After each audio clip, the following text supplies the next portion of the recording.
आजकाल 12वी सायन्सनंतर विद्यार्थ्यांचा कल फार्मसीकडे वाढलेला आहे. जाणून घेऊया याचे मूळ कारण. फार्मसी म्हणजे औषध निर्माण शास्त्र, म्हणजेच औषध निर्मितीचे शास्त्र. वेगवेगळ्या आजारांवर वेगवेगळे औषधं लागत असतात आणि त्या औषधांची निर्मिती करणारं शास्त्र म्हणजेच फार्मसी क्षेत्र. औषधाचा शोध लागण्यापासून, औषधे तयार करण्यापासून ते औषध विक्रीपर्यंत प्रत्येक ठिकाणी जो व्यक्ती लागतो त्या व्यक्तीला म्हणतात रजिस्टर्ड फार्मासिस्ट. आणि हा रजिस्टर्ड फार्मासिस्ट होण्यासाठी कमीत कमी शिक्षण लागते, ते म्हणजे D.Pharmacy. त्यामुळेच या क्षेत्रामध्ये विद्यार्थ्यांचा कल जास्त आहे. फार्मसी झालेला व्यक्ती औषधाचा शोध लागण्यापासून, औषध तयार करणे, नंतर क्वालिटी कंट्रोल डिपार्टमेंट, औषध विक्री डिपार्टमेंट, वेगवेगळ्या ठिकाणी तो काम करत असतो. आपणा सर्वांना माहीत आहे की फार्मसी झाल्यानंतर विद्यार्थ्याला मेडिकल स्टोअर टाकता येतं, परंतु फक्त मेडिकल स्टोअर नाही, या व्यतिरिक्तही विद्यार्थ्यांना यामध्ये अपॉर्च्युनिटी आहेत. तुम्हाला ऑलरेडी सांगितलेलं आहे की फार्मसी झालेला व्यक्ती हा औषधाचा शोध लागण्यापासून ते औषध विक्रीपर्यंत प्रत्येक ठिकाणी लागतो आणि त्याच्या शिक्षणानुसार कमीत कमी शिक्षण हे D.Pharmacy, त्यानंतर B.Pharmacy, M.Pharmacy आणि PhD अशा प्रकारे फार्मसी क्षेत्रामध्ये एज्युकेशन घेत राहतात आणि त्याच्यानुसार त्याला पोस्ट मिळते. फार्मसी झालेला विद्यार्थी स्वतःचा व्यवसायही चालू करू शकतो किंवा त्या ठिकाणी नोकरीही करू शकतो. फार्मसी झालेला विद्यार्थी हा प्रोडक्शन मॅन्युफॅक्चरिंग डिपार्टमेंटमध्ये काम करू शकतो किंवा स्वतःचंही युनिट चालू करू शकतो. तसेच फार्मसी झालेला विद्यार्थी हा quality control department, quality assurance डिपार्टमेंटमध्ये सुद्धा काम करू शकतो.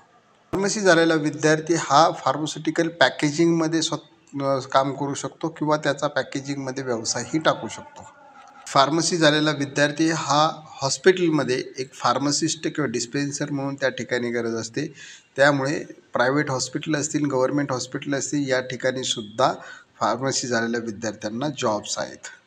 फार्मसी झालेला विद्यार्थी हा वेगवेगळे फार्मसीचे डिपार्टमेंट आहे, जसे फार्माकोव्हिजिलन्स डिपार्टमेंट असेल, फॉरेन्सिक फार्मसी असेल, फार्मा कोडिंग असेल, फार्माकोथेरपी अशा डिपार्टमेंटमध्ये सुद्धा त्यांना जॉब्स आहेत. प्रायव्हेट क्षेत्रामध्ये तसेच गव्हर्मेंट क्षेत्रामध्ये, सरकारी क्षेत्रामध्ये विद्यार्थ्याला नोकरी करता येते. फार्मसी झालेला विद्यार्थी हा जर त्यांनी हायर एज्युकेशन घेतलं, D.Pharmacy नंतर B.Pharmacy, B.Pharmacy नंतर M.Pharmacy, तर जसं शिक्षण असेल त्याप्रमाणे त्याला अकॅडमिक्समध्ये, एज्युकेशनल फील्डमध्ये जे फार्मसी क्षेत्रातलं त्या ठिकाणीही नोकऱ्या त्याला आहेत. ऑलरेडी आपल्या सर्वांनाच माहिती की व्यवसायामध्ये म्हणजे ते मेडिकल शॉप टाकू शकतो, एजन्सी टाकू शकतो किंवा त्याच्या प्रोडक्शन डिपार्टमेंटमधले किंवा पॅकेजिंग डिपार्टमेंटला व्यवसायही करू शकतो. अशा पद्धतीने फार्मसी क्षेत्रातल्या विद्यार्थ्याला स्कोप आहे. त्यामुळे विद्यार्थ्यांचा कल फार्मसीकडे आहे. कारण एका ठिकाणी नाही तर दुसऱ्या ठिकाणी, म्हणजे एका ठिकाणी सॅच्युरेशन झालं तर दुसऱ्या ठिकाणी तो जॉब करू शकतो. ज्याला शहरात राहायचं आहे त्या पद्धतीने तो जॉब करेल किंवा व्यवसाय टाकेल, ज्याला खेड्यामध्ये राहायचं आहे त्या पद्धतीने तो जॉब करेल किंवा व्यवसाय टाकेल. आणि त्यासाठी विद्यार्थ्यांनी व्यवस्थित नॉलेज घ्यायला हवं. आमच्या गंगाई फार्मसी कॉलेजमध्ये विद्यार्थ्याला रेग्युलर प्रॅक्टिकल आणि लेक्चर्स होतच असतात.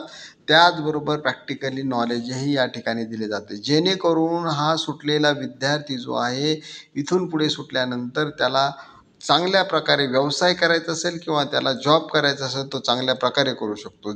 विद्यार्थ्यांनी जर व्यवस्थित शिक्षण घेतले नसेल, त्या क्षेत्रातलं नॉलेज घेतले नसेल, तर त्या विद्यार्थ्याला बाहेर त्याला नोकरी दिली जाईल का किंवा त्याला तो जो व्यवसाय टाकलेला आहे तो व्यवसाय करता येईल का, या सर्व गोष्टीचा विचार करून गंगाई फार्मसी कॉलेजमध्ये विद्यार्थ्याला जास्तीत जास्त प्रॅक्टिकल नॉलेज दिलं जातं.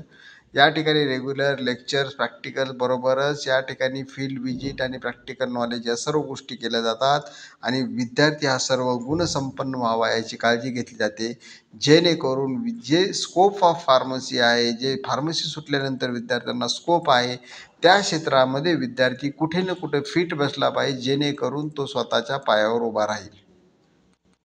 धन्यवाद. पालकांनी व विद्यार्थ्यांनी एकदा गंगाई फार्मसी कॉलेजला नक्की भेट द्या व आपला प्रवेश निश्चित करा.